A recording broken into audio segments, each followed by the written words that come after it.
On en profite aussi pour donner la vraie information aux Congolais, puisqu'il y en a qui ont la joie d'annoncer des chiffres, sans tenir compte de la réalité. Ceux qui veulent avoir des informations, il faut qu'ils se forment à la source. Les travaux de Bujimaï qui concernent les auditoires, les hommes, l'électricité. Il y aura 35 000 mètres à aménager en termes de terrain, en termes de ceci. Ça va coûter au total 17 millions de dollars. Et l'entreprise avec laquelle nous avons signé un contrat, donc qui a gagné les marchés, préfinance les travaux. Tout ce qu'on a dit qu'il y a 42 millions de dollars qui ont déjà été décaissés, c'est des faussetés. Préfinance les travaux, ils nous soumettent des factures, nous validons des factures et nous amorçons la procédure de paiement des factures qui ont été faites. Pour ce qui concerne par exemple les travaux de l'université de Bujimaï, jusque-là, la République démocratique du Congo n'a déboursé que 18% du montant total.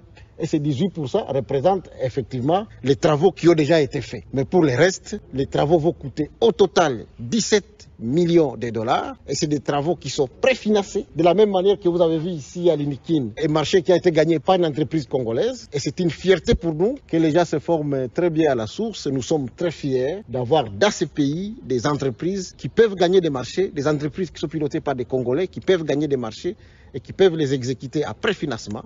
Ce n'est pas comme tous ces marchés dont vous avez toujours entendu que quelqu'un vient, il prend l'argent, il part avec l'argent. Ici, l'État n'a rien donné, l'entreprise construit, nous met des factures et nous on les valide, ils sont payés. Moi, je m'occupe de faire les infrastructures. Il y a des comités de gestion dans chaque établissement qui va s'occuper du reste. Pour ce qui nous concerne, Fatih Beto m'a demandé, moi, de construire les belles universités, de réhabiliter les hommes et les recteurs vont devoir loger. Ils vont devoir fixer des conditions. Mais je vous dis, aussitôt terminé, nous allons reloger.